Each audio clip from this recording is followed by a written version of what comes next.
There have been few situations in which I felt the fact that I was a Black woman impacted the quality of healthcare that I received.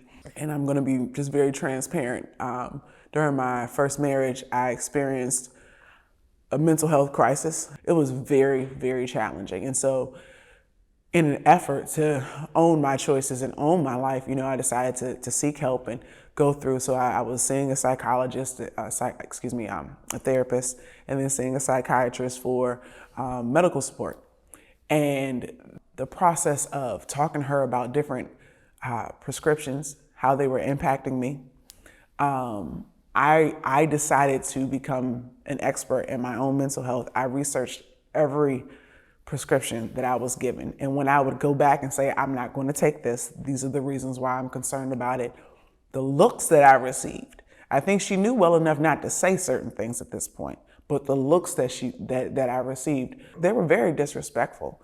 And I told her, I can read, I can comprehend. The fact that I'm here receiving services from you has nothing to do with my intelligence. If anything, it should show you that I'm serious about the course of my life. And so thankfully, the therapist was really great.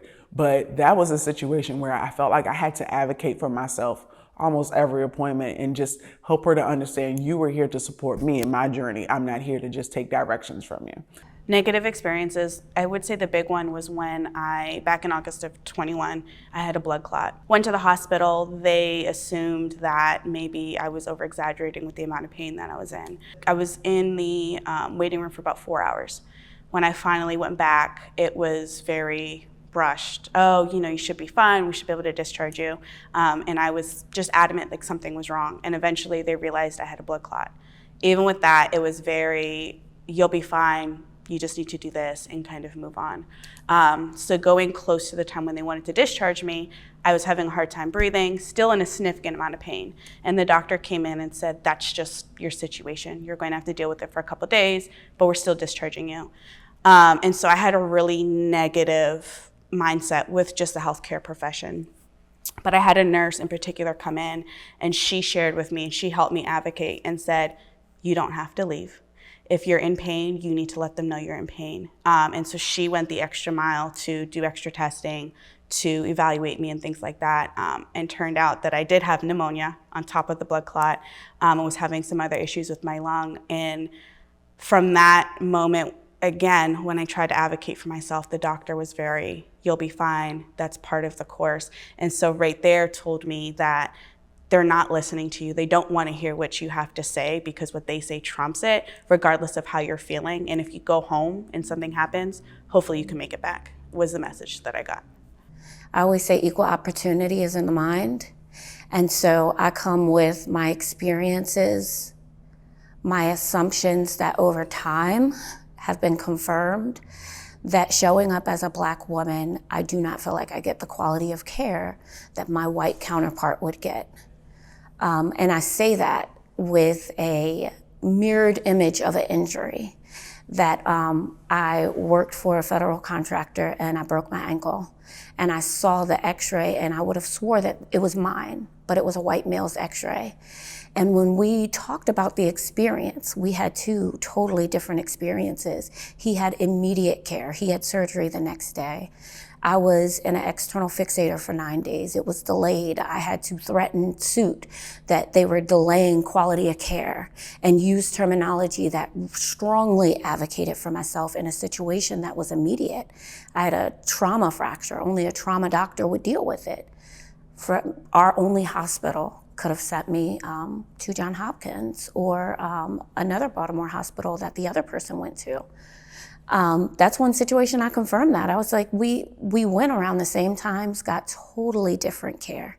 I've had birthing stories where, again, I share my story and my white female counterpart will say, oh, well, I had that same condition, but the quality of care doesn't match. And so that led me to go, no, these aren't just assumptions. There's a huge problem within how we get treated, how we get viewed, and how do we deal with that? How do we show up and solve that problem when it's not what I would call overt? It's not someone saying, oh, you're Black and you're getting this quality of care. The subtleties of it is loud when it's felt, but it's so subtle that I feel like we tend to hear the benefit of the doubt given to the other person, which does away with it.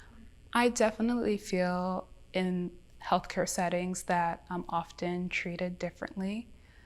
I believe that, especially with the fibroids, I was given the most aggressive option first. And I also see it on the other side as well, just working in healthcare among my peers, and see that oftentimes, because when I was working in the hospital setting, I was working in post-anesthesia care in the recovery room. And just seeing people in pain and then hearing my peers pass judgments like, oh, they're only here for drugs. Oh, they can't be in that much pain if they're on the phone talking to their sister or whoever. Not believing Black women's pain. And I've seen that, and I know that it's out there. The research, backs it up that Black women are not heard in the healthcare. So I have a story about my fertility journey just in general. When I was first seeking answers because I wasn't getting pregnant after I had gotten married, I talked to my doctor, and my doctor referred me to a GYN. I had went to the same GYN that did my surgery when I was 19. I had a tumor on my ovary. When I went to that doctor, I had told her that I was having some concerns that maybe my tubes were blocked because of the surgery that she did on me. She told me that there was nothing to worry about. That was probably the last test that she would run, and that it wasn't a concern of hers at all. So she ordered a couple of more tests. My husband, who is a white man, was in the car waiting. He decided to come into the appointment with me just because I had more tests to run. Once he came into the room with me, she decided to refer me to Shady Grove Fertility. Once I was referred to Shady Grove Fertility, one of the first tests that they did was to see if my tubes were blocked. My tubes were in fact blocked. So had my white husband not been with me, would I have gotten that same care? Would I have even known right now that my tubes were blocked and gone to the next step? So just having someone who actually listened to me and heard me in the first place, I wouldn't even have had to go through that. Squeaky wheel gets the oil. I had to tell the doctor when I was pregnant with my son, and I have SPD, which is symphysis pubis disorder. And basically my bones, my hip bones pop out of socket at 10 weeks. And then the bigger the baby gets, the more it happens. So I can't sit too long. I can't stand too long. I can't lay too long. And I told my doctor this when I first found out I was pregnant. The first 3 visits that I had with him, I told him, I have symphysis pubis, and it's going to show up again. This time around, I would like to apply for short-term disability. My job okayed the short-term disability, but the doctor office wouldn't. And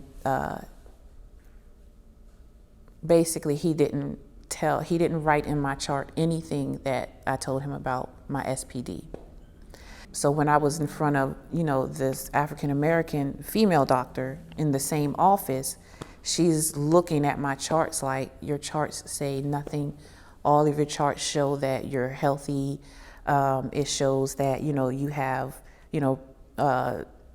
gestational diabetes, this, that, and that, but it says nothing, so I can't okay it. And if I didn't know, from working in the medical field, I know my rights. You were supposed to put what I talked to you about in my chart. And because you didn't do that, you have a problem. And I don't mind giving you a problem. And so that's when she changed her mind, and they approved my short-term disability. But I had to say, I know my rights, and you were wrong.